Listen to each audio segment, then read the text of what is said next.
Hey, welcome to another video. So today we're going to be going into the fate of King Aegon II Targaryen. But before we begin, please be sure to like the video and subscribe to the channel. Also, a quick reminder that anyone who becomes a join member at any level will get a thank you banner at the beginning of every video and a shout out at the end. Thanks, let's jump straight into it. The Moon of the Three Kings, also called the Moon of Madness, was a period in 130 AC near the end of the Dance of the Dragons, when there were multiple monarchs in King's Landing. These included a preacher, the so-called shepherd, and two pretender kings, Trystane Truefire, a hedge knight squire, and Gaemon Palahair, the son of a whore. Despite its name, the period lasted longer than a month. King Aegon II escaped King's Landing during its fall to Queen Rhaenyra Targaryen, his half-sister and rival monarch. Rhaenyra ruled the city for only half a year, before she abandoned King's Landing in the aftermath of riots during the 5th moon of 130 AC. Although he did not declare himself king, the shepherd, the man who had instigated the storming of the Dragon Pit, commanded a mob of tens of thousands from the Dragon Pit on Rhaenys Hill. He advised his followers to cast aside their possessions and live more humbly, but his influence began to wane. Sir Perkin the Flea, a hedge knight and leader of the rioters, claimed that his squire, Trystane Truefire, was a bastard son of the late Viserys I Targaryen, the father of Rhaenyra and Aegon. After Rhaenyra fled King's Landing, Sir Garth the Harelip surrendered the Red Keep to Perkin, who then installed Trystane on the Iron Throne. Perkin executed Garth and Sir Harman of the Reeds, among other knights, and he forced Mysaria to be whipped naked through the streets, which caused her death. Perkin spared Septon Eustace and freed all the prisoners held in the Red Keep's dungeons, including Grand Maester Orwell, Lord Corlys Velaryon, and Sir Tywin Lannister. Queen Dowager Alicent Hightower was likewise freed from her confinement. Perkin was aided by Lord Larry Strong. The second pretender king was Gaemon Palahair, the 4-year-old son of Essie, a whore who claimed the boy had been fathered by Aegon II. Given Aegon's philandering ways, this did not seem as improbable. Gaemon ruled from the House of Kisses atop Visenya's hill, and gathered thousands of followers. He issued a series of edicts, including a declaration that females should be equal to males in matters of inheritance. Mushroom claimed that these edicts were almost certainly the work of Sylvania Sand, a Dornish whore and a paramour of Essie. Aegon II, hiding on Dragonstone, recuperated from injuries suffered at Rook's Rest.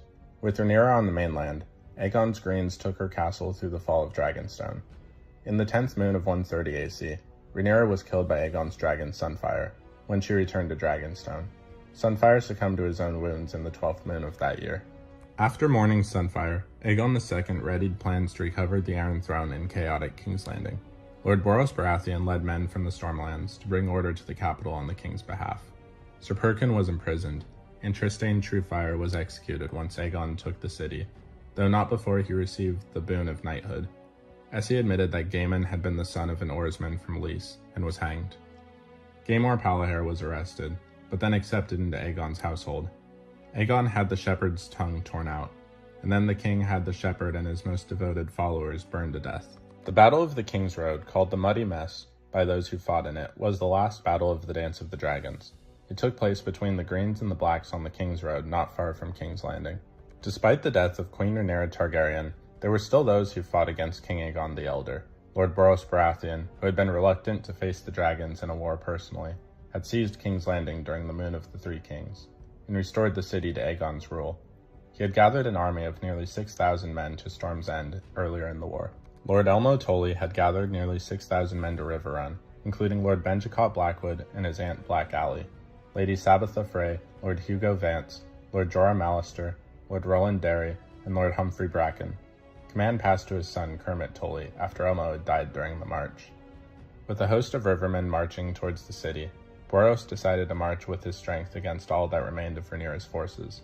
In the last days of the war, Boros joined by levies from Duskendale, Hayford, Rossby, and Stokeworth, houses that had originally sworn to Rhaenyra but bent the knee after Aegon defeated them and took political hostages. Boros was also supplemented with 2,000 poorly armed levies scraped up from the alleys of Flea Bottom. The Baratheon army was larger and unbloodied, but conversely was less experienced.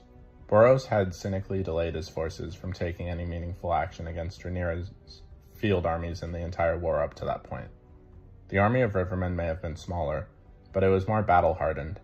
Some of them survivors of every major battle in the Riverlands since the beginning of the war, particularly the Blackwoods, who had fought in the battle by the Burning Mill, the massive battle by the lakeshore, and the Second Battle of Tumbleton. The two forces met on the King's Road 2 days away from King's Landing, where the road passed between a forest and a hill. The ground was muddy after several days of rain. Unafraid of the boys and women leading the rivermen, the confident Lord Boros Baratheon led the charge at dusk. Positioned on the hill, Alysanne Blackwood's longbowmen broke Boros' cavalry charge, and the disorganized riders who managed to reach the rivermen's shield were slowed by the mud.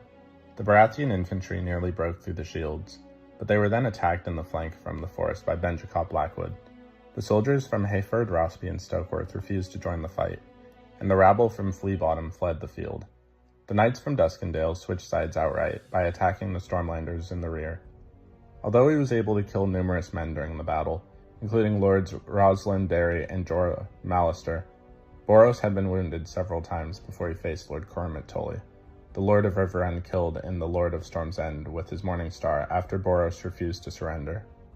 The lads Kermit Tully, his brother Oscar, and bloody Ben Blackwood advanced on King's Landing, as they were only a stone's throw removed from the city. New armies supported the Prince Aegon the Younger were also advancing, as Lord Cregan Stark was marching down the King's Road with his own host, leaving the tidings severe for King Aegon II. Aegon the Elder had lost the war, which was plain for those advising him, but not to the king himself. Lord Corlys Velaryon, now serving on King Aegon's small council, advised him that the only remaining option was to surrender and take the Black. King Aegon refused, and gave orders to have the ear of his nephew Aegon the Younger cut off as a warning. King Aegon was carried back to his chambers in his litter, but when the litter arrived and the curtains were lifted, the king was found dead, the blood on his lips, having been poisoned. The hour of the wolf followed once Cregan reached the capital. With King Aegon II Targaryen dead, Aegon the Younger was crowned as King Aegon III Targaryen. Although Aegon II's host had been defeated by the Velaryon fleet once more served the Iron Throne, the period that followed was named the False Dawn. The realm faced numerous problems. The cruel winter that had begun the year before on Maiden's Day of 130 AC would last until 135 AC. Much of the realm had been burned out by dragonfire, in particular Aemon Targaryen's one-man war-riding Vhagar, which had burned out most of the Riverlands. Broken men and outlaws roamed the countryside in the hundreds of thousands, and public order had collapsed in many places.